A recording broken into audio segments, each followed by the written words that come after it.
Welcome to Literary Deep Dives and Discussions. This is our second episode in the series called Who Wrote It? 4 authors, 4 pages. In this podcast, we have had 4 authors all submit pages of their work. These pages have been assigned random numbers, 1 through 4. And what no one here knows is who wrote what page. By the end of this episode, we're going to find out how well we can recognize each other's voices. First, we will begin with introductions. Each author will briefly share their author name, their genre, who they write for, 1 or 2 interesting details about themselves, their books, or their series, and where the readers can reach them. This portion will give us a sense of who's sitting at the table to kind of judge who wrote what page. After those introductions, we move on to the reading and the guessing portion. First, the assigned reader will read the page out loud. Second, the group will discuss briefly initial impressions. And third, each author will guess who they believe wrote the page. I, as the host, will record those guesses. The true author will remain undisclosed at this time. We then repeat this process for the rest of the pages and reach the reveal phase. At that phase, we'll go again to page number 1 through 4. I will let the audience know what our general consensus on who wrote that page was, and then the actual author will reveal themselves. At that point, they'll share a little bit about that page, then we'll move on to the subsequent pages. The goal is really simple. We're just exploring voice, perspective, and the subtle fingerprints that make an author unmistakable. Let's begin. We'll start with introductions from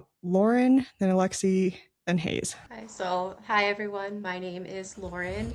The genre that I write for is typically fantasy with like a romantic subplot. My books would be perfect for anyone who was a big fan of Lord of the Rings growing up. That's kind of, have a lot of inspiration from there. And then a really random niche kind of group would be people who liked Fern Gully. Loved that movie, and I took a lot of inspo from there as well. So that's just kind of like a little bit about who I write for and who would like my book. Hi, my name is Aleksey Fraser. I write dinosaur fiction for adults, especially women. I am a strong believer that women can love dinosaurs too. I grew up loving dinosaurs, and I've found out that there's not a whole lot of adult books in the fiction about dinosaurs. There's a lot of nonfiction stuff, which is really interesting to read. Not a whole lot of fiction, so I decided to write my own. It's like a lot of sci-fi, so some romance. So far I just have 1 book out, but it is the first book of a duology, and I have made several short stories currently not yet published. There is some, depending on the story, some romance there, but there is no spice. And you also can't have dinosaurs without a little bit of dinosaur fighting. So there is some of that. That's a little bit what I write. My name's Hayes Wolfenden. I'm an author and a poet. I started out writing poetry.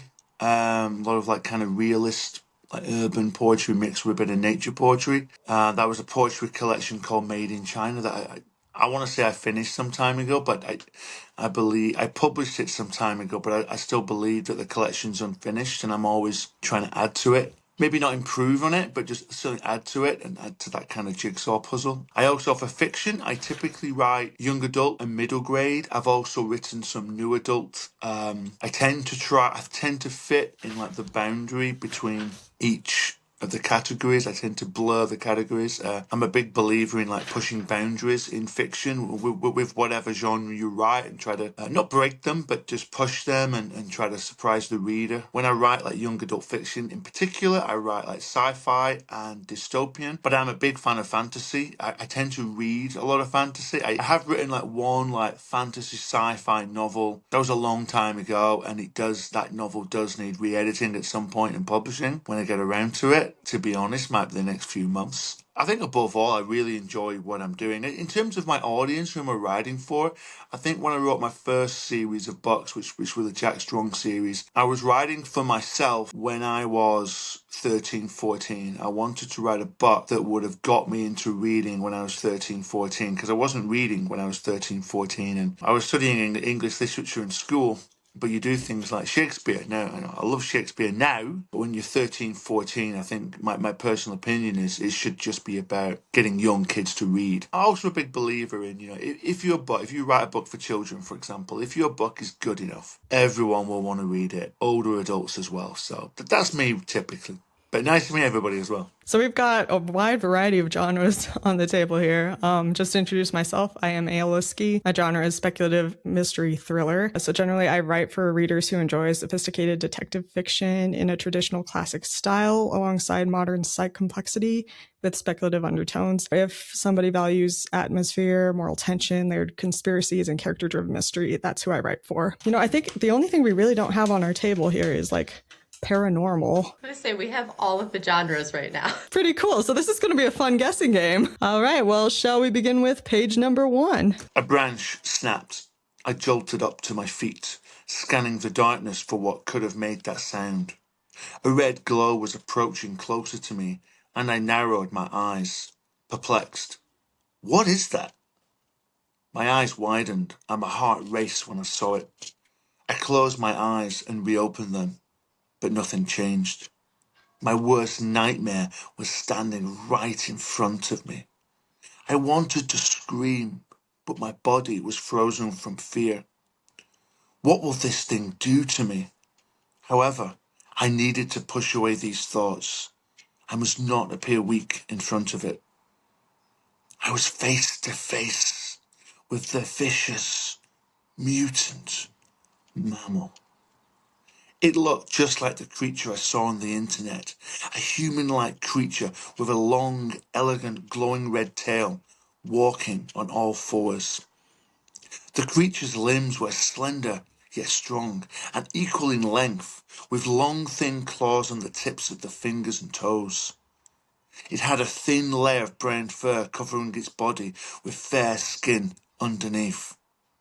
The fur was thicker around the top of the neck, like that of a mane. The back was somewhat arched, but not too profound.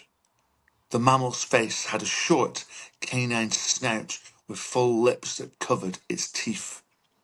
It was smaller than I expected. Much smaller. In fact, I was considerably larger than the creature. But the most notable features about the creature's face were the piercing green, human-like eyes. I stood my ground and made sure that I didn't look it in the eyes. The mammal walked around the fire while observing me intensely. After circling around, the creature stopped directly in front of me and began eyeing the campfire. The flames were the only thing that separated us. The mammal paced back and forth.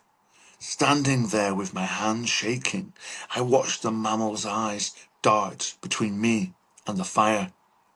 The creature didn't seem to want to attack me. It just wanted to be warm. The amount of detail in that description is really profound. Yeah, that's one thing that stood out for me as well is the description. Really like that. I like the use of the colour red, actually. I find that quite intriguing, I'll be honest. It makes me want to know more about what is this thing. And I also like the fact it seems kind of like a fantasy, but then the mention of the internet. So there's obviously, again, boundaries are being blurred. So yeah, I think it's really intriguing. And again, I think the scene and the fire, the night sky, I get the sense that the main character's in some kind of isolation. Intriguing, I've got to in the say. middle of the woods.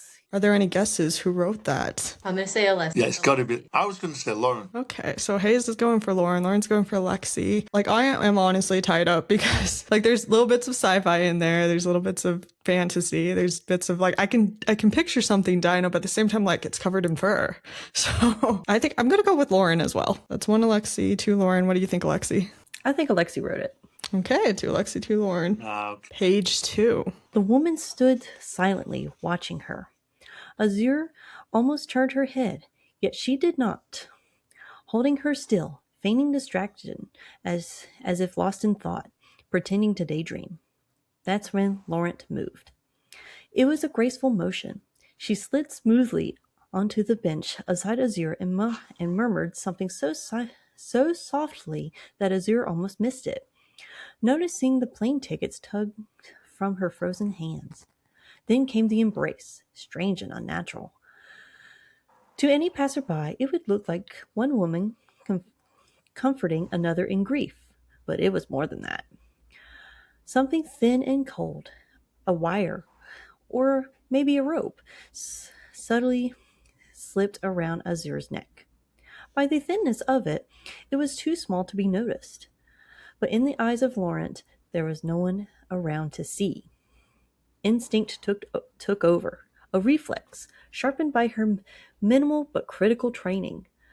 Azur shot her hand up through the loop, caught the wire, and yanked, creating just enough space to slip it off her head and prevent choking. At the same moment, she ducked low and dove her elbow hard into Laurent's chest. The woman grunted, but retaliated quickly. With her arm still around Azur, she lunged, reaching for her neck again.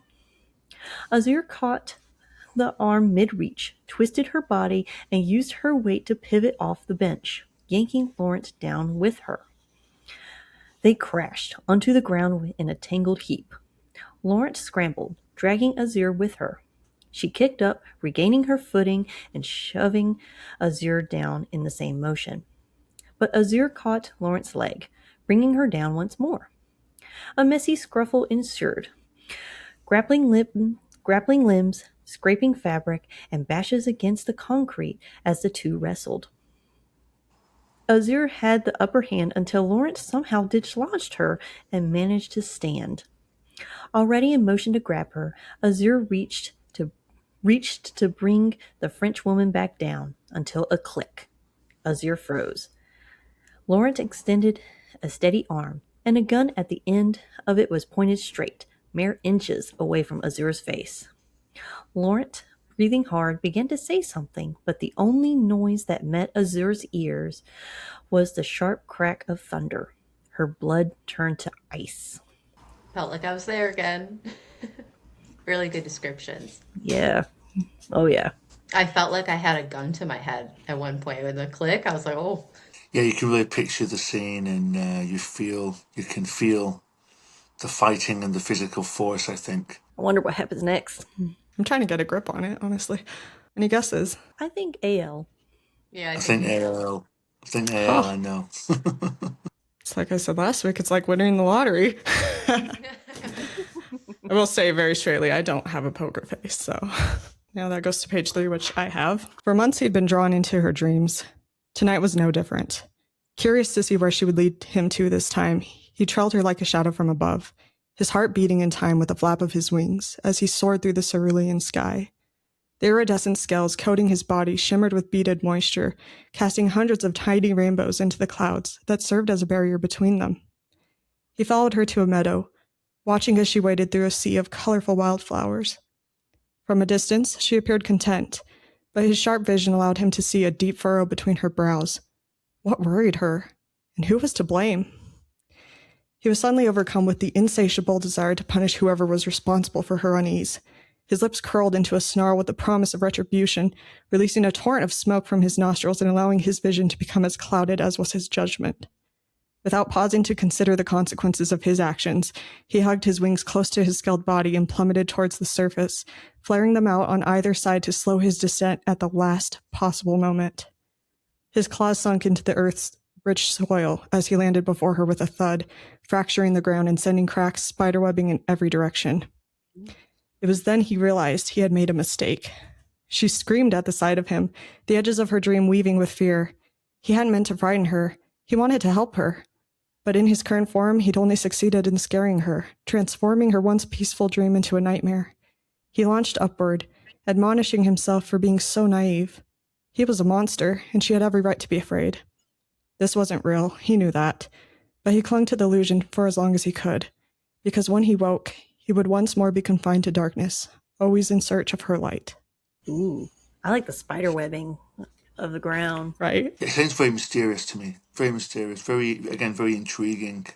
Pulls me into the world, and I want to know more. Because I read this several times this week, trying to practice it in my head, because I'm a monotone reader. Really good job. Oh, thanks. It's the practice.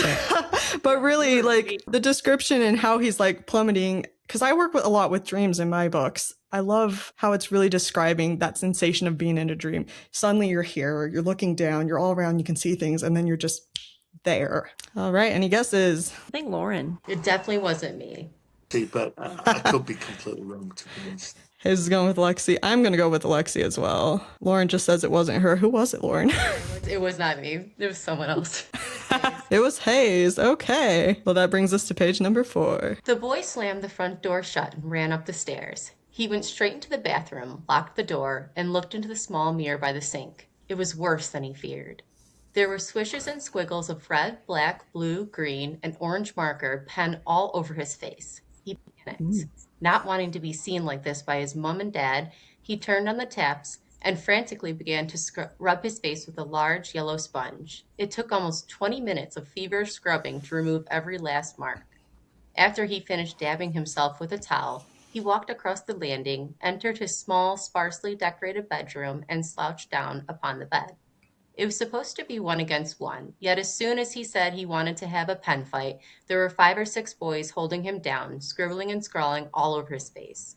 He kept shouting at them to stop, but they just laughed and giggled, their pens thrusting and jabbing.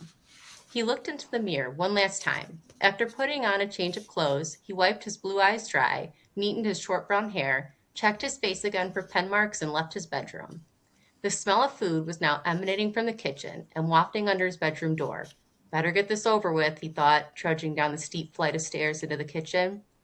How was school today, Jack? Asked his mom as he spooned a dollop of mashed potatoes onto his plate. He shrugged. Now come on, Jack, said his dad. Be nice to your mom. She's been cooking the tea for ages. The least you could do is tell her how your day went. It was okay, I suppose, he said, stabbing away at a charred sausage. Doesn't sound like it, said his mom. You may hate school now, but when you get older, you'll look back and see that it was the best time of your life. Trust me. Jack grunted. Now, Jack, said his dad, what have I said about? Hey, what's that on your face? What? Asked Jack, his face reddening. That, said his dad, reaching over a pan of soggy-looking carrots and pointing at a green streak on his chin. Oh, it's nothing, said Jack, his face brighter than ever. It doesn't look like nothing, Jack. Is it happening again? Be honest with me. Is what happening again? Asked Jack, his face now like a beetroot. You know full well what I mean. Oh, no, it's nothing. Don't worry about it. Me and my friends were just messing around, that's all. Promise? Yeah, said Jack, trying to avoid eye contact with his dad.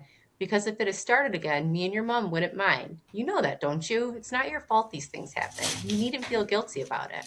Sure, I know that, said Jack, staring into the vacuum of his plate. All it would take is one phone call. I rather like that new headmaster of yours. I'm sure he'd put a stop to it once and for all. Oh, Frank, leave him alone, said his mom. You're embarrassing him.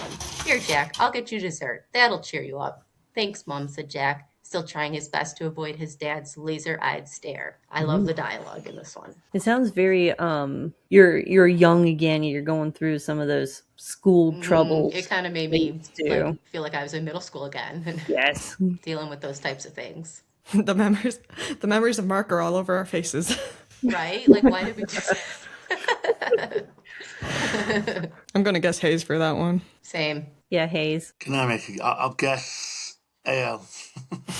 That got me. I was like, oh yeah, that's going to be Hayes. We'll go into the reveal portion. For page 1, there was a tie between Aleksey and Lauren. So who wrote it? It was me. Aleksey, tell us about it. So in this scene, I'll give you a little bit of context for the scene. The Cornelia Government Lab has brought back dinosaurs from extinction. The main character, the male main character, Carno, is a dinosaur. So the passage is told in his perspective. Oh, I love that. That's interesting. Very interesting. Yeah. Thank you. The Cornelia Government Lab also created the Vicious Mutant Mammal. The Vicious Mutant Mammal had escaped the Cornelia Government Lab and is now living in the wilderness. Carno went to a hiking trip with his brother and his brother's friends, and he found himself abandoned in this vast woods. He's panicking and temperatures are dropping, so he has to make a fire. He spends hours trying to get this fire, but the kind of dinosaur that he is, he has really small arms. So there's I'm just picturing this. Yes, so he has really small arms for this kind of dinosaur. So he has to do like certain things that are different from what a human would have to do. So there are certain adaptive devices that I describe in the first part of the book, which are pretty cool. He has a lot of different challenges that he has to do in order to survive. So it's early March, temperatures are dropping. He's all alone in the wilderness, and then here comes the vicious mutant mammal. And that is how they meet. And as the book progresses, the relationship actually takes a turn from, okay, we need this fire in order to survive, to more of a romantic bond that they Wow. share It's together. really cool. That's so unique. And I also love that you said like almost like accommodations, like the dinosaur had accommodations. I don't know, I just think that's so cool. Like almost like a disability representation type of thing. I love it. Or just like it's normal for his kind. Um, Exactly, yeah. But to kind of do things that others do, he needs a little bit of help. So I thought that was yeah. cool. Never have I ever heard of a dinosaur tale being told from the dinosaur. Never. I don't know. It reminds me of, there used to be a really old movie series called Dinotopia. I don't know if you've heard of it, but Yes, I read the book. yes. Oh my goodness. My sister and I think were so. so obsessed. We used to write in the little dinosaur language, but But just bringing it back. Kind of like Dinotopia, but more dystopian. Cool. There's not an easy relationship between the humans and the dinosaurs. Fascinating. What is the title of this book? Glowing Red is the first of a duology. That's currently published, available on Amazon. You can do paperback or ebook, whichever Nice. you prefer. So there's both. And working on the second book of the Glowing Red duology, and it's going to be called Caged Fire. And Caged Fire, I'll Sounds tell you a interesting. little bit about what is going on. Is Carno and the vicious mutant mammal have to basically stay away from the Cornelia government lab, who is now pursuing them. So a lot of things happen. I do updates on my monthly newsletter. So if you go to alekseyfraserbooks.com and sign up for my newsletter, you can get a free short story, which is also told in the perspective of a dinosaur. I won't go into spoilers, but it's a very moving type of story. You get a free short story, and you also get bunch of updates, what's going on, maybe a passage from Caged Fire. And you also get a Dinosaur of the Month, where you get to discover new dinosaurs, and recommended reads, where I talk about books that I've read and I've really liked. That sounds like a fun newsletter. It is. Yeah, it sounds interesting. I think I'll check that out, to be honest. Yeah, Mhm. it's. I have a whole lot of fun doing the newsletters. Super awesome. Well, that is a book that I'm also going to check out. So fantastic. Super. I'm intrigued. Yeah, me too. Page number 2. Everybody guessed me. Everybody was right. Woo! Go team.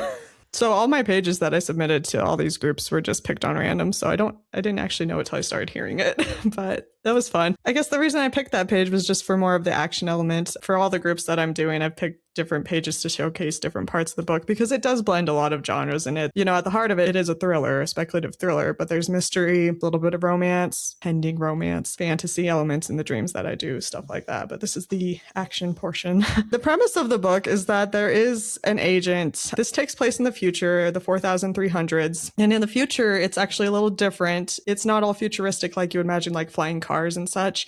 It's more of like the past. The past comes back in the future. So things are a little more old fashioned. The government's cracked down on what things people are and are not allowed to have. This occurs after the Third World War, and the globalization has been put to a standstill. The main character, she is just a regular legal agent, just kind of wants to move up in the line, entry level. She volunteers for an experiment that leaves her able to enter into the dreams of others. And so that is how she investigates. It gets her a promotion. She's supposed to find a missing Italian agent. And that just kind of escalates to this whole fiasco that relates to a previous trial that happened in Europe with all the UN nations combined, where people were able to enter dreams. So this particular scene is, she is undercover trying to get in contact with Carmen Laurent, who is this French woman. She's just supposed to meet up with her, give her these plane tickets, and maybe leave the country with her. That's all that was understood. And now suddenly Laurent is trying to kill her, and she does not know why. That escalated quickly. Yeah, so it's just a quick twist right there. And I guess a fun fact, when I was writing that, when I write any of my action scenes, I have to physically act them out. I'm huge on fitness. I'm huge on learning hand-to-hand combat. Right now, I'm actually learning bow staff for the third book. So it's authentic. Yeah, I try to be authentic. So I'm trying to get better, because I feel like my descriptions could be a little more tightened with the action. Right. But Yeah, if you know how to do it. When I was writing Glowing Red, going into Karna's perspective, I would have my arms like this. Yeah. And okay, it's like, what can I do? how can I describe what needs he needs, what That is adaptations, like immersive writing right what it there. would be like. So Yeah. I totally get it. awesome. Yeah, I don't think there's quite anything like having the actual experience yourself to be able to put it onto the page. I currently started a newsletter, so I'm brand new to the whole newsletter process. I've been kind of meandering, like getting my book into other people's newsletters up to this point, but now it's so I need to take a page out of your book and do something unique with that for sure. My book is right I now. thought about a newsletter as well, but for me, it's just find time. It's find time at the moment. So, but it's something I'm definitely actively considering. Well, just on the time thing, I have to kind of brag about Hayes because he does a podcast, he does blog, you do a podcast, you do the socials, and you're writing, and you're teaching full time. So it's and raising a family.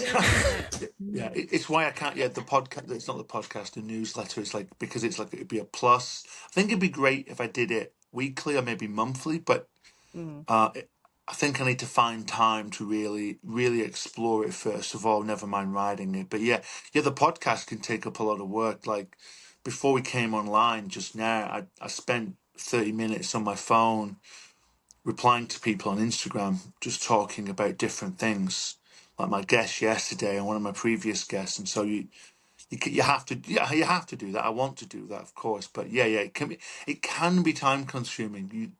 You do need your 30, 40 minutes sometimes, but I love it. But it is really interesting. Really interesting. My book is called The Lattice Scheme. I have the second book, The Fallacy Web, was supposed to come this spring, is now being delayed to midsummer, but there are good reasons for that, like moving. It is on Amazon. I do sell it through Barnes & Nobles online. I have it on Ingram Spark, so it's kind of on those wide distributors, but I am taking it off of KU, so that will be going away. All right, let's do page number 3. We have guessed that the majority guessed Aleksey had written it, but we also got a guess for Hayes and for Lauren. So who wrote it? That was me. Lauren.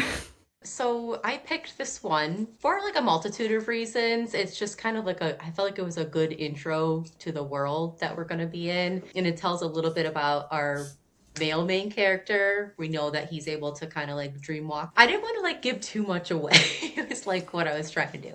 More about it, I guess, like the book itself. It's called Realm Weaver, and it's very heavily Lord of the Rings inspired, like I said earlier. It follows like an elven princess. And there's all this stuff that's like kind of happening on the surface right now. Like the stars are disappearing. There's big chasms being ripped into the earth. And then because the stars are dying, there's like this light that's spreading through the land due to the lack of starlight, kind of like a photosynthesis thing, but like instead of sunlight, it's starlight. Our story starts with our female protagonist, Lorelia, and she, without going into too much detail, she ends up falling through one of the chasms in the earth's surface and into this like underground realm. That up until then was kind of like only talked about like as if it was like a fairy tale, like that's a myth, that's not real. And then she lands in it and it is real.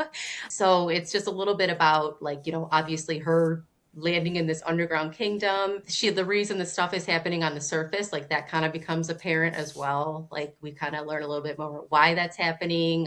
Something's coming. It's not good. So it's kind of like, I don't know, the picture just kind of expands. I had a lot of fun writing it. It kind of came to me, the concept like in a dream, I guess. Wow. I actually had a dream about like a tree of stars type of thing. And it just kind of went from there.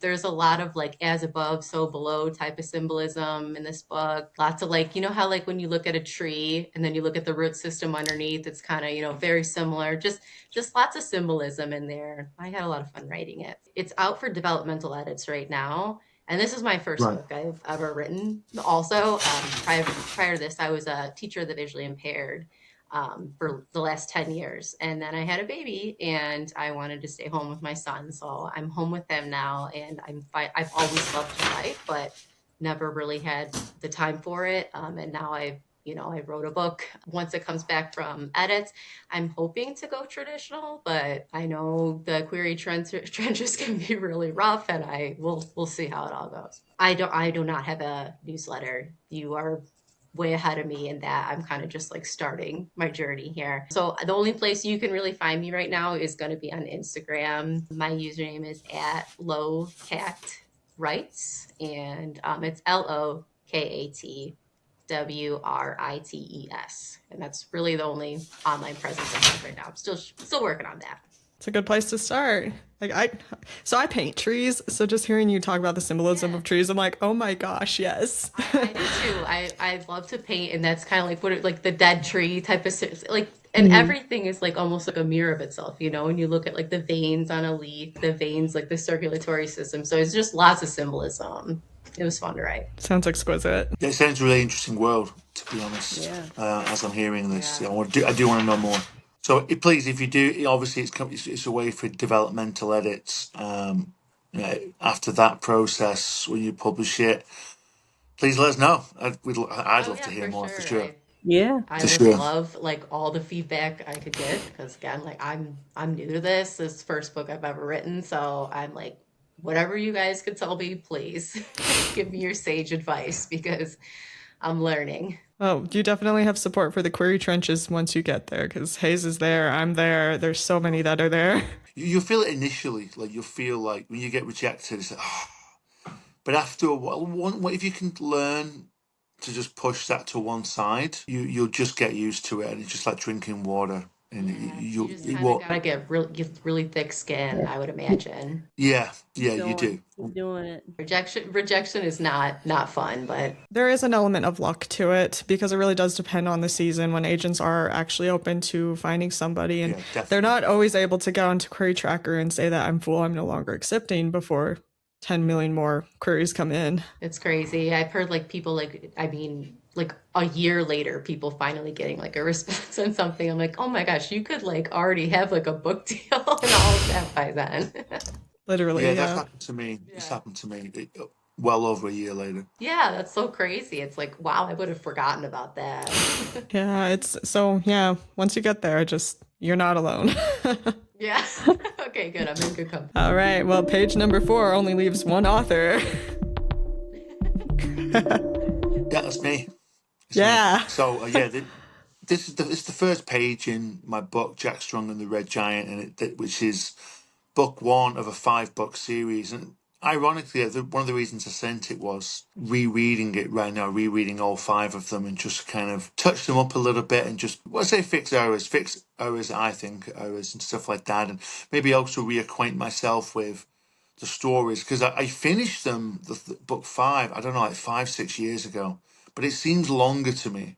And so I wrote the first book over 10 years ago, though I have edited it since then. So yeah, it's one of those stories, and you'll all write stories that you'll move on from, but it's close to my heart because it's my first book, and I put my heart and soul into it. And like Jack Strong, the main character, is based heavily on myself. So the pen incident happened, absolutely happened. The problems with his mum and dad happened. The food, like burnt cooking, all these things happened. Yeah. Yeah, and like just a few things is like when the door, like little things, like the door opens at the start, and on the very last page of book 5, the door closes. I got that from, there's an old American movie called The Searchers with John Wayne. I don't know if you've seen the movie. When it ends, when the movie ends, the door closes like it's closing a book. And I'm like, I've got that from there. So I got that from there, really.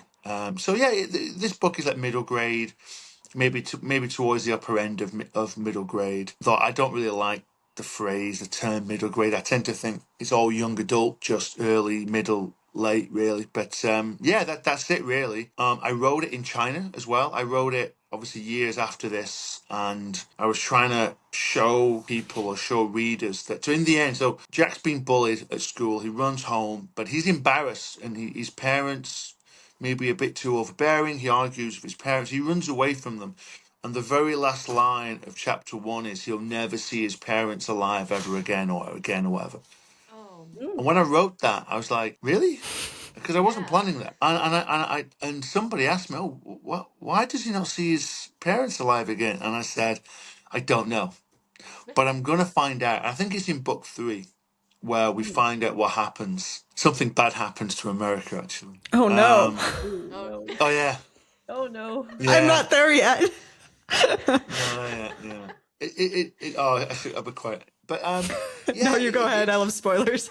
yeah. But this is a good point about America as well. It's like even though that initially it's set in the UK, like a fictional place in the UK, as I was writing it in China and I'd also done some traveling, there's a bit of an international feel to it. And at one point in book one, he goes to visit New York.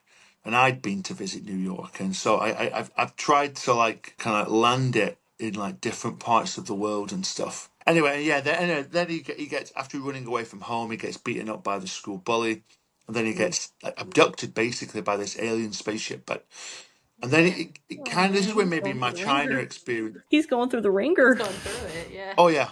Well, this is to be honest, it's something I've become aware of recently when I write for my main characters. I put them through the ringer. I really test them strong enough. Are your values what they are? It's something I do, and it's only something I've become really aware of.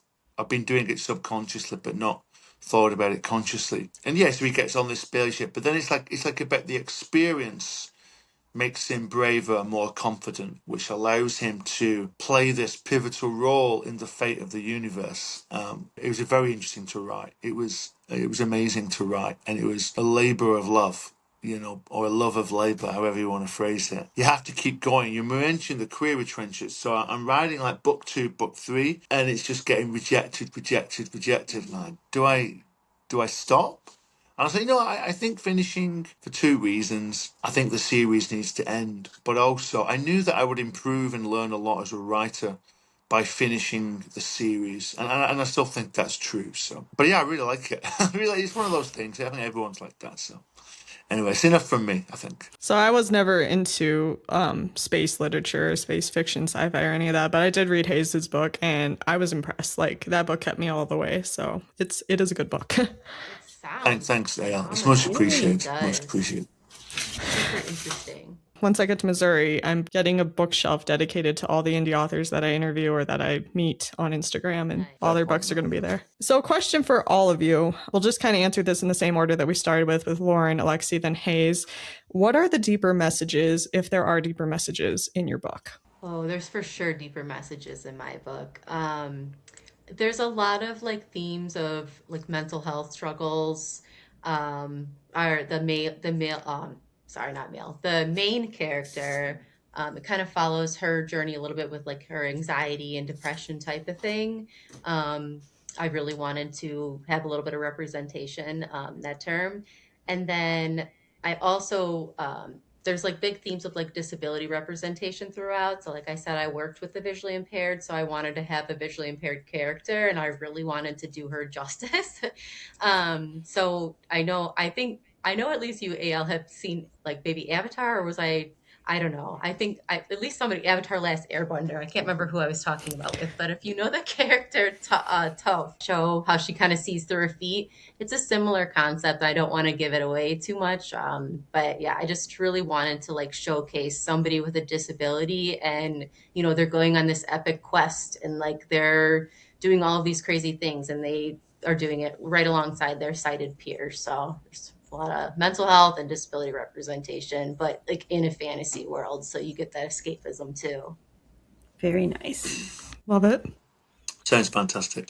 For Glowing Red, I have some layers. There's dystopian city where dinosaurs and humans they're not exactly friends. So there's a little bit of dystopia. There is some anxiety representation with Carno. He suffers from anxiety, but he's able to push through that and get stronger and kind of realize, oh, I can do this, but he can't do it alone. He has people in his circle that are really good to him. Also, there's a lot of wilderness survival. Sometimes it's beautiful, sometimes it's rough. It's beautiful one minute, next minute, holy moly, we're going through a bad storm, for example. There is some dinosaur fighting, so there's some violence. An element of where the vicious mutant mammal, whom I named Dinosaur, but Dynosaur instead of Dino. So that's kind of a little take on that. Dinosaur was serving somebody else, but they were not very kind to her. So she escaped. There's a little bit of an escaping of a really bad relationship. Yeah. Element to that towards the end, and that relationship is gone for good after an epic dinosaur fight on ice. Also, there's the representation of a favorite dinosaur. I have different types of dinosaurs that you may have not heard of. Good thing you don't have to be a dinosaur expert to read the book, because I do have an appendix towards the end about a little bit of information about the dinosaurs there. But if your favorite dinosaur is Carnotaurus and not Tyrannosaurus Rex, you got representation. The Carno is a Carnotaurus, which is a special type of dinosaur. If y'all ever seen Disney's Dinosaur growing up? Oh yes, I forgot Yes. about that. Yes, yeah. So I wanted Carnotaurus to be represented in this book, but not in a way that's villainized. Those types of dinosaurs are often villainized. I do touch up about that in Cornelia, where Carnotaurus is looked at as the devil's dinosaur because they have two horns over their eyes. They're judged about how they look. So I wanted to have that kind of representation. If your favorite dinosaur is Carnotaurus, then Glowing Red will definitely represent. A future book I want to do is a murder mystery between where an Allosaurus and a Dryosaurus, which are two different types of dinosaurs that sometimes sort of get a little representation, but not as much. So that's what means a lot to me, because Tyrannosaurus Rex always gets representation. Right, And yeah. as awesome as a dinosaur as it is, they do steal the spotlight from other dinosaurs as well. So I want to give that light. That's awesome. I love that. You're picking up the little guy and putting him up where he belongs. I think the themes, obviously, going from the first page, anti-bullying comes across quite strongly. Then I think as the novel goes on, like adopted family, he meets a bunch of alien girls and boys. I think there's quite a strong hint about multiculturalism, globalization, about accepting others and being welcoming towards others and seeing ourselves as part of a wider community. But again, going back to the bullying theme, this idea that you've got to stand up to dark forces, you can't, back down from that as well. I think again, I'm from the UK. We have a strong culture and history of, fighting, the Second World War, and I think maybe that's come into it a bit as well. This idea that when you see bad things like the Nazis and these days Putin, this idea that you have to stand up. If you don't, you'll get invaded, that kind of thing. So that kind of goes through with it as well, I think. And there's a lot about relationships. When I approach this, there's the main character Jack, and there's a love interest there with this girl character. But I wanted to have an honest representation of a relationship, particularly at the start, because some books I've read, boy meets girl, boy's handsome, girl's beautiful, boom, they're in love, they're fantastic. But I wanted to show the characters' doubts and things don't work well and luck isn't quite on their side at times, and it was kind of hard because I knew it was going to span $5, and I've got to So maybe introduce what a things to healthy people. relationship looks like. I think that's very Yeah. important Normal, for realistic, young yep. people, because I've read a lot of books where Insta love. insta love and also toxic relationships are a little Yeah, bit there's a lot of that. A lot of that, I think, especially in fantasy romance. It's just kind of, It's true, yeah. Yeah. Yeah, true that. Those are all fantastic themes. I am just inspired hearing it. So, little fun fact about me is I'm not naturally a fiction writer. I'm a nonfiction writer. I'm a nonfiction reader. I love reading things that have deep, soulful meaning. So, when I entered into the fiction world, first I was blindsided by how much smut there was and spicy literature. And I thought, I can't stand this. I don't want to be a part of this. But ever since I've gotten to know more authors like yourselves, it is so refreshing to see that there are these deeper messages embedded in books, and that there are things that not only empower individuals, but show realistically, the beauty of humanity, the beauty of the little player, the beauty of those with disabilities and limitations, the struggles we go through from bullying, the realistic, healthy relationships. All of these things are so critically important. And I mean, those are things I explore as well in my book. I have a fascination with the subconscious. When you're going through difficult times, life gives you limitations. I've had a ton of limitations in my life just spring out of the blue. And so writing about, what is happening inside of us when we're the one that has the disability, when we're the one that has the tough luck, when we're the one that is thrust into an unhealthy relationship, when we're the one that's put down and yet we're expected to do everything. How does that look? How do we deal with it? How do we survive? Those are things I look at in my book, along with like little hints of accountability. That is a huge part of mine, is we as humans have so much power within us if we just choose to be accountable for ourselves and to be kind to others and to treat others with respect. So those are the major themes of my book. I'm so intrigued to read yours because I love pulling out those deeper meanings. So thank you for sharing. What is your greatest joy about being an author? I like to take themes of paleontology and just making it my own. I guess I would say that I like get it out there, say it for themselves, like representing the minorities.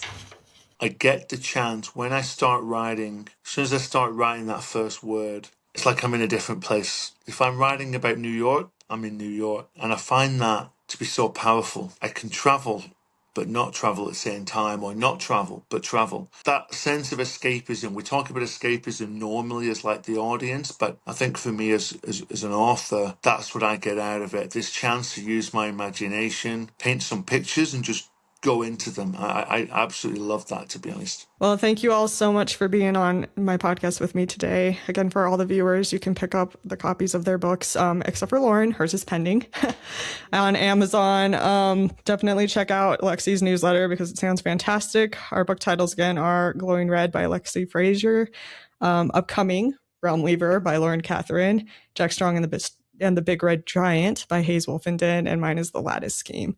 So please feel free to check out their links below, which will be in the description of the video. Subscribe to this channel to continue to support indie authors, and we will see you next week.